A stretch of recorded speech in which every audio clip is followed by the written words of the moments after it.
Now the way I'm about to show you to get the hub out, this is my way. You can use a slide hammer. I do have a slide hammer, and you can pull it out while it's still on the car, which is what most people will do. But I've been doing this way for many years, and it works for me, so I stick with it. I just put the knuckle securely in a vise, and I'm just gonna pound that out. It's not all that tight in there, so most of the time it's relatively easy.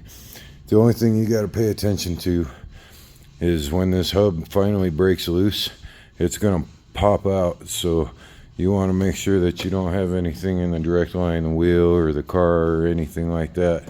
They can go flying sometimes, so you got to be careful about that. But other than that, this is a really simple way of doing it. And I actually use the same socket that I pulled the axle nut off with. Sometimes it takes a few.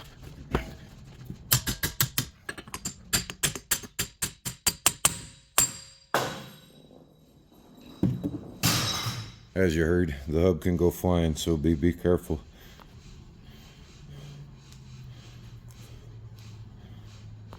Alright, now that you've got the knuckle off and the hub out, there's a snap ring that's in here, and these can generally be rather difficult to get out. I like to spray some WD-40 in there, let it work in a little bit. But you want to pull that snap ring out before we bring it over to the press.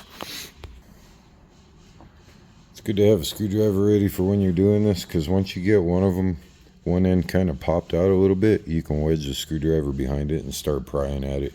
Makes it a little bit easier. These can be rather difficult to get out.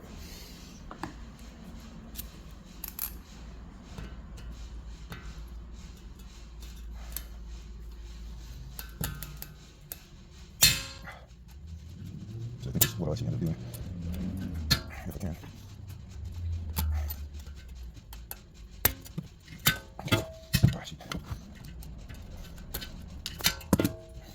So what you want to do is just get that corner started a little bit. It's going to be a really big angle, but you can try to take the ring all the way up with the snap ring pliers, but it might barely ever works that way.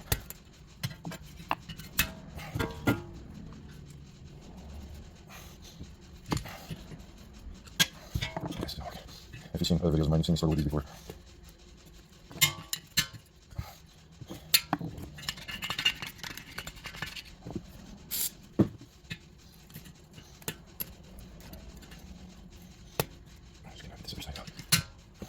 I can't get this other side to move it also. Let me just look at this.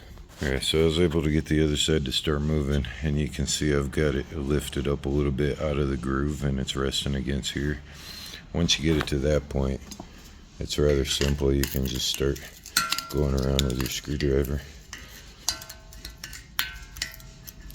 lifting it up. And just be careful because it can fly out.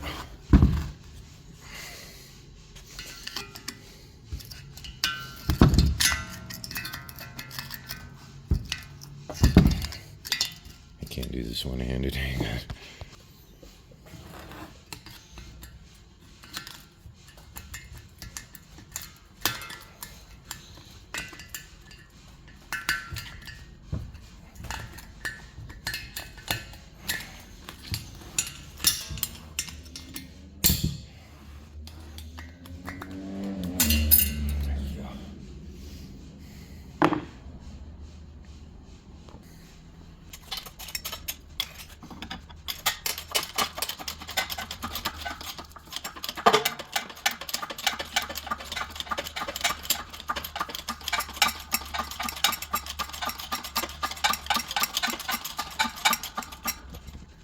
So I use a cup underneath to catch the bearing. This one was too small, so I had to switch to a bigger one, which is too big. It's kind of making it lean, but the bearing's almost out, so it should be good enough just to pop the rest of the way. Yeah, see.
Alright, so before you press the hub into there, you want to make sure you got something on the other side that's supporting the bearing. You don't want it to be holding the ring, you want it to be holding the bearing in place.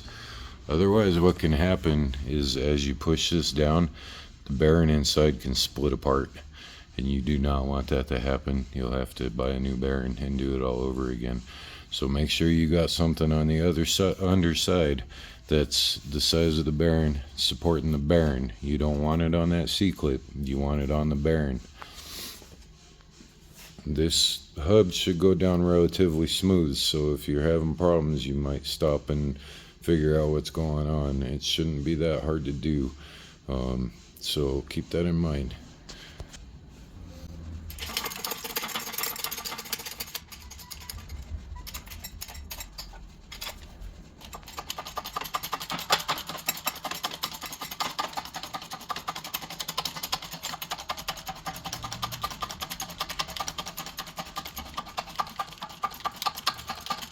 Just take it down till you feel it stop. You don't need to go any further than that.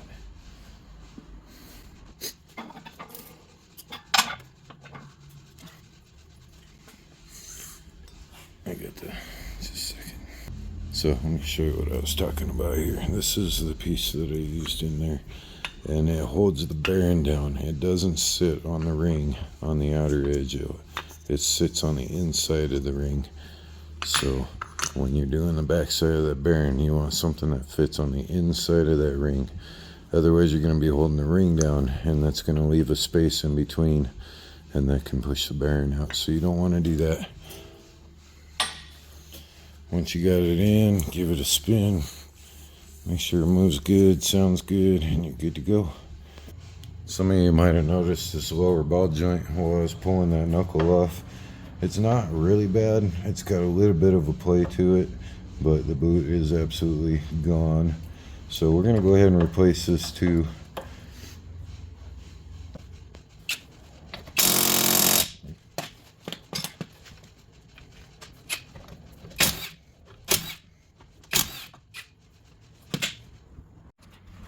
Alright, and just get the CV shaft in. Here's the part number for that.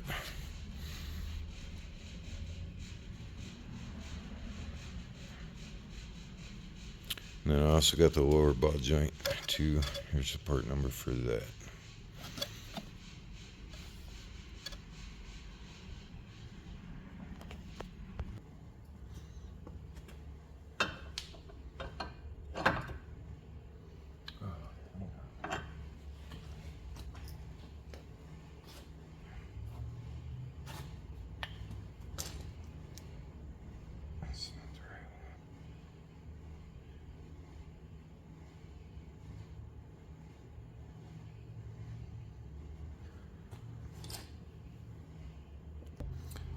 That was the wrong ball joint. That was for the right side. So we'll go ahead and start with the axle. I'm kind of at a standstill till I get that ball joint. I can't put the steering knuckle back in. So I like to put a little grease at the end. It holds the C-clip in place, as well as helps with the installation a little bit.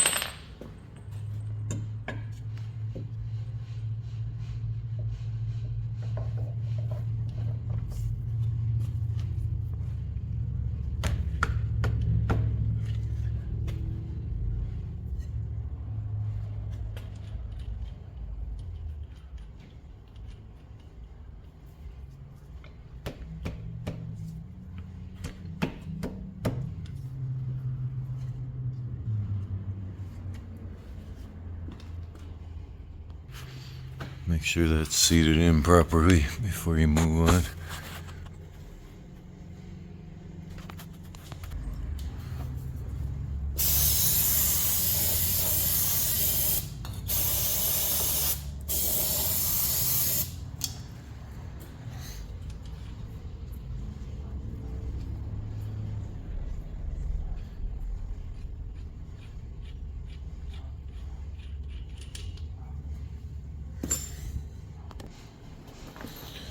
Alright, we got the right lower ball joint. It actually has an L on it instead of an R.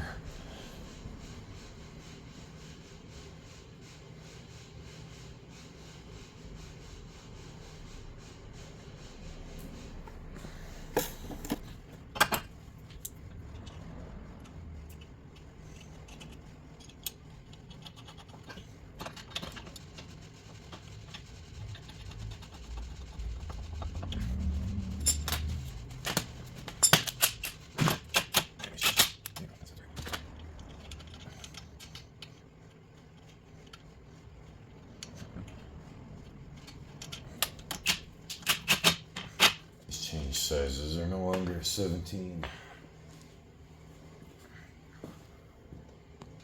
So if you go with this one, it's no longer a 17 millimeter. It'll be an 18 millimeter.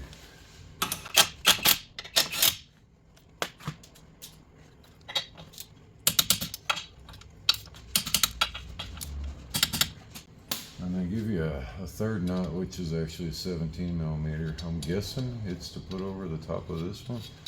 I've never seen that before, so.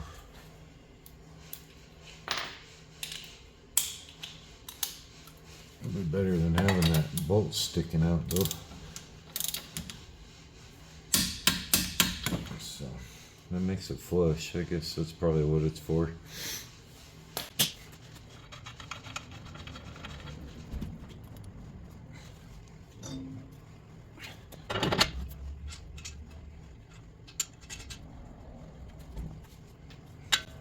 This has also changed sizes now.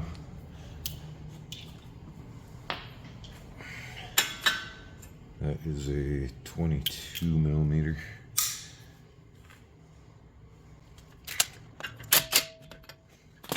These can be very difficult to torque, so what I'll do is put a bolt through on the strut here and then come up from behind it and torque it down.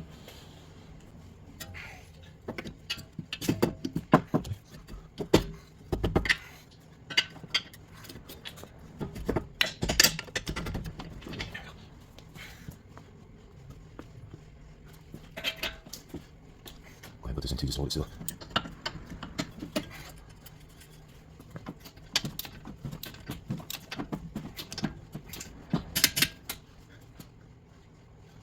Then you want to line up the hole for the cotter pin to go through.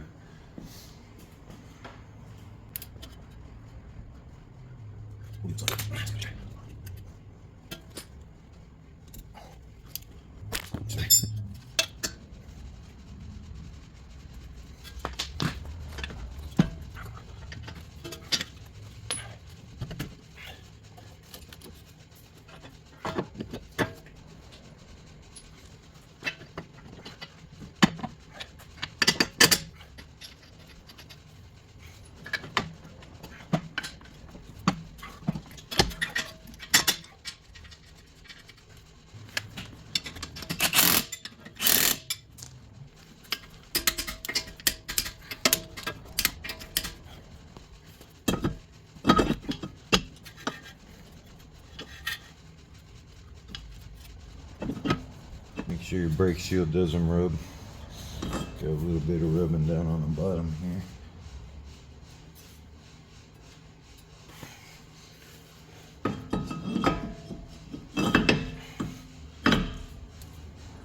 There we go.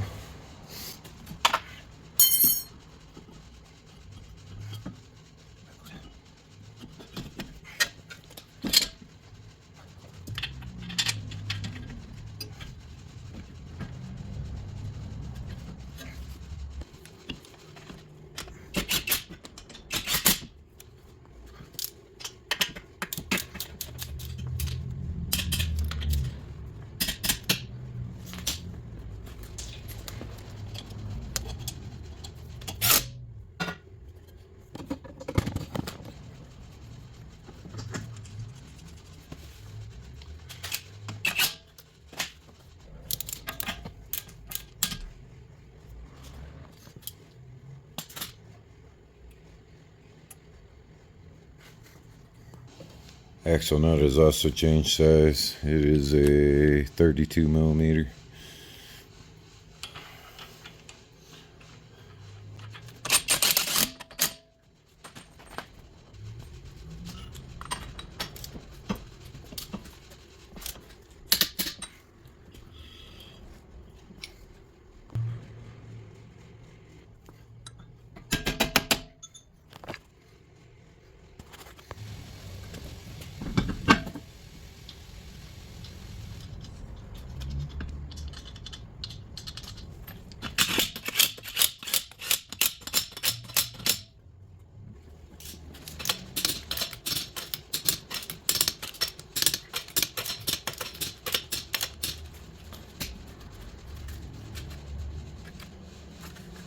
Somebody installed this ring wrong. I don't know if you guys are familiar with these, but this ring should actually be over here where the tire valve hose is. So I'm going to fix that real quick. So you want this part to be where the tire valve is so it clears it.